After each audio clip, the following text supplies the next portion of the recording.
I first just want to say that not all control is bad. We need certain types of control. Where I find control to work the best is when it's rooted in value, when it's rooted in a self-regulatory method that is pushing us towards a greater good. So I'm going to control or restrict how much sugar I eat. I'm going to restrict how much leisure time I have. I'm going to restrict how much time I spend out and about, hanging out, messing around.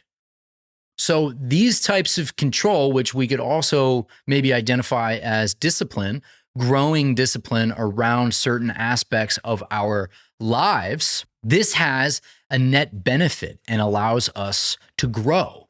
So the paradox of control is that we believe that if we control something, we're going to be safe, we're going to be secure, we're going to be promised this outcome that we imagine in our heads. And the tighter we grip in this type of control, the tighter that we grip, the more it slips away.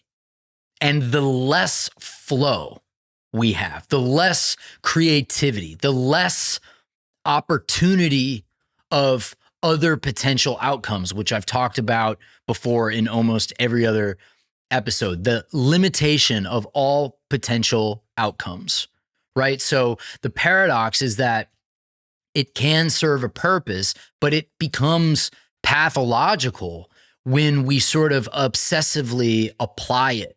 We overplan, we overdesign, we overschedule, and then this rigidity doesn't allow us to actually explore all of the options inside of our perceived limitation. Control is built on the assumption of lack. Okay, so the control comes in when I say there isn't room for error.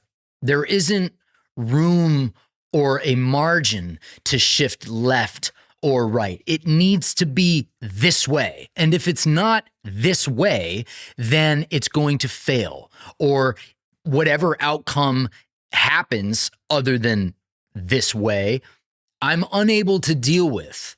There's no amount of adaptation that I can have in my life because this is the only outcome that is necessary. So something in us believes that we're not safe unless we can control what's happening.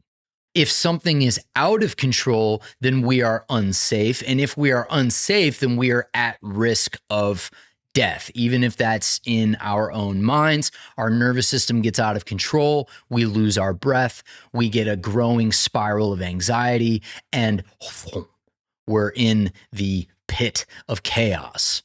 Control is really a preoccupation. We are preoccupied with the future. We are preoccupied with either a future event that we're trying to prevent or a future event that we are trying to manifest. When we're preoccupied with the future, generally we think in terms of need, of what we don't have, the desire of what we want and what we're grasping at.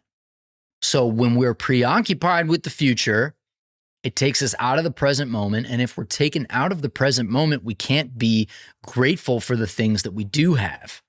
So ask yourself, where am I gripping? If this thing that I want to happen, if it doesn't happen, what am I afraid of? This happened for me several times as an actor where I was on the line for like a big series or something. And in some cases, I had even signed contracts and saw the numbers and everything. It was so exciting. It was like, I want this so bad. so bad. It's going to change my life. It's going to change the life of my family. It's going to be that thing that finally takes me out of where I am, which is suffering and poverty.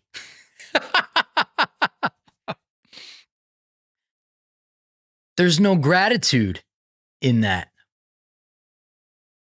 That future, right? The preoccupation with the future. Please take me out of my life. Obsession with this outcome. You want so bad to escape where you are. I've been there.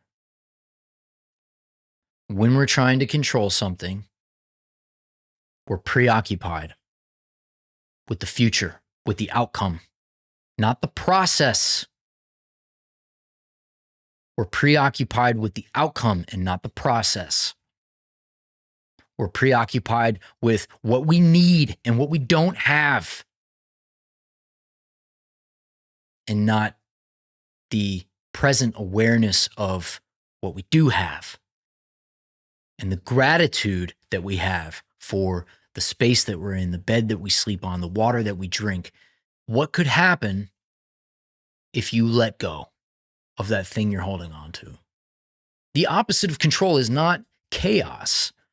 It's something like capacity, because we have the capacity when things are out of our control. We have the capacity to adapt, and we have the capacity to trust and allow for something greater to happen. In this capacity, there's a freedom, because the freedom doesn't come from being able to manage or micromanage all of the different variables. The freedom is knowing that anything could happen, and I trust that I will have the capacity to grow through it. No matter what it is, I trust that I will have the capacity to grow through it. I'll be honest, there have been points in my life where I have been in such a pit of suffering and darkness. I remember telling my friend one time, I was in such bad shape. I told my friend, without an ounce of joke or irony, I told my friend, I don't think I'm ever going to have another idea. Can you imagine that? I don't think I'm ever going to have another idea.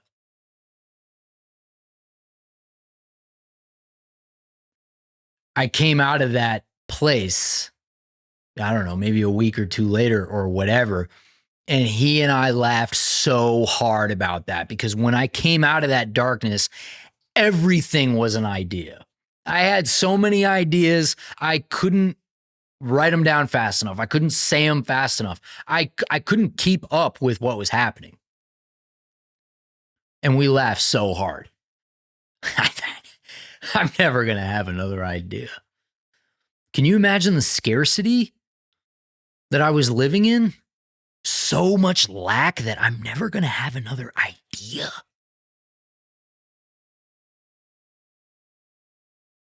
And I've had moments like that in my life. Not just once, not just twice, more than handfuls, where I've laid in my bed wanting to get struck in the skull by a meteorite. I wanted some sort of ordnance to descend into my brain and strike me dead. I surrender. I can't live like this. I can't suffer like this anymore. I'm not going to try to control it. I'm letting it go. I'm going to trust whatever happens. Whatever happens, I'm going to allow it to happen. I'm going to trust that I'll be able to overcome it. Where do you try to control how people perceive you. We all have done this / do this. The worst part, I guess, about attempting to control how people see you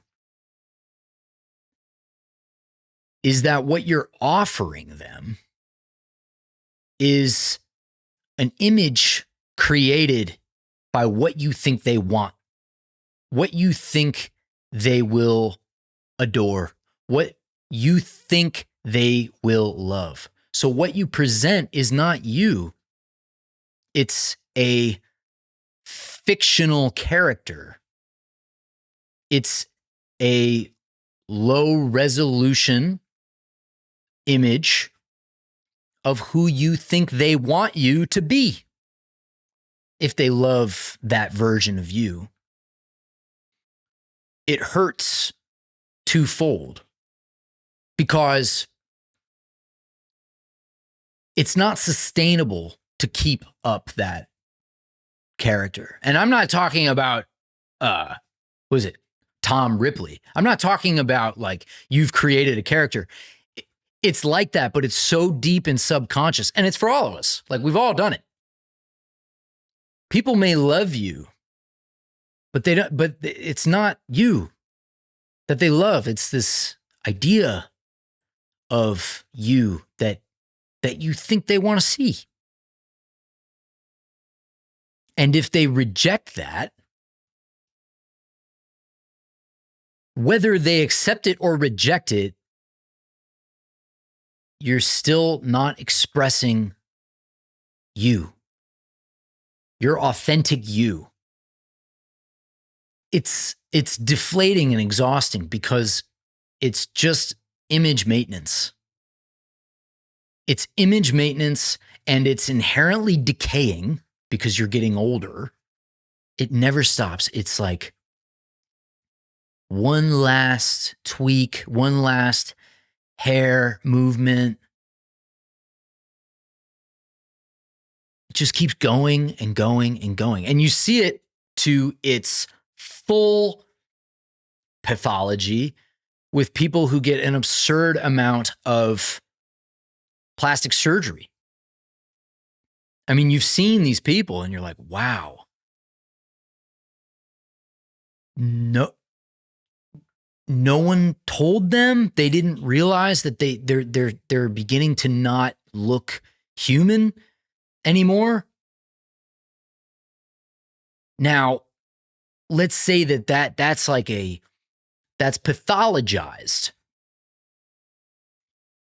But this is equally as pernicious because it's like subclinical, right? It's hard to detect. It's there, but it's living under the surface and we can't detect it. We can't detect that we're actually trying to present an image of ourselves, of who we think the world wants to see, who we think the world wants to love. Because if I don't present this way, then the world won't accept me.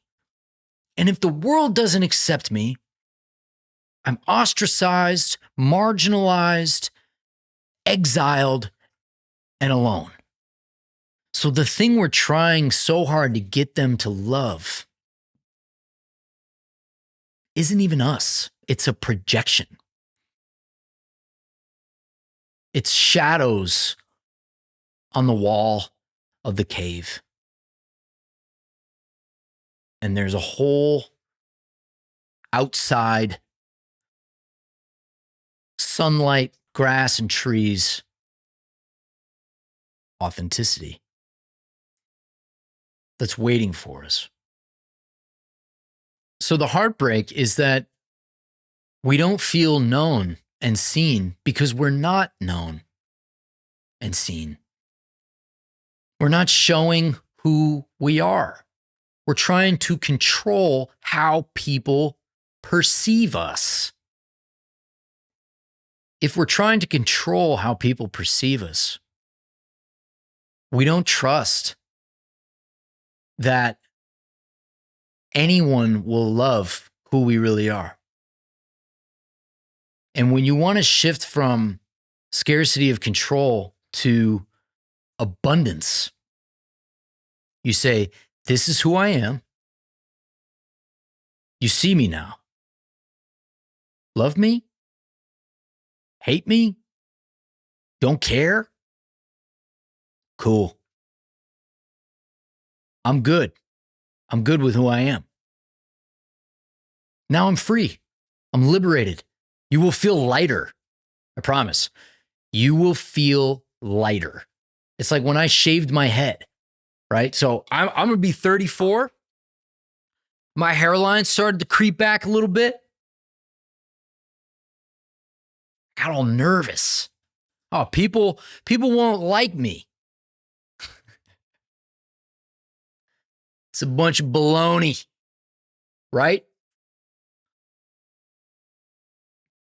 I feel lighter. I feel liberated once I shaved my head because I was trying for so long to make sure to keep up an image of what I thought the world wanted, you know, boyish hair or hairline or to stay young or whatever.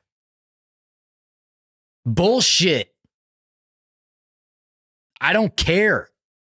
Ask yourself, when was the last time I was in a conversation or I was in an environment where I wasn't being quite myself? I was self-censoring what I was saying, or I was self-censoring my image so that I could control what people saw, so that I could try to control their perception of me, so that I could feel better about myself. When was the last time you did that? Today or this week, let some part of yourself that you usually hide, let it out. Just throw it out there and allow for whatever to happen to happen. Because the relationships that are surface and built on toothpicks in the sand, maybe they'll wash away. Good. You don't need that. And the relationships that you have that are strong or that are built on an authentic foundation of value, they'll deepen. But we have to allow for that to happen in our lives without trying to control the outcome, without trying to control people's perceptions. So what's the truth that you've discovered about control and safety? What does your life look like if you let go? Control sounds like, if I let go, everything's going to fall apart. I'll be nothing. I'll be broke. It won't happen. I'll move home. I'll lose this. I'll lose that. I won't have. I need. And abundance says, if everything falls apart, I'll see what everything was hiding.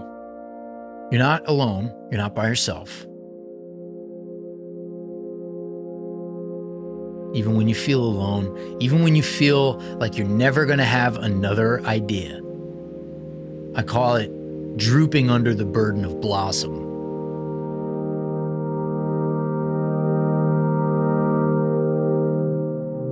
Because I know when I'm in that deep place,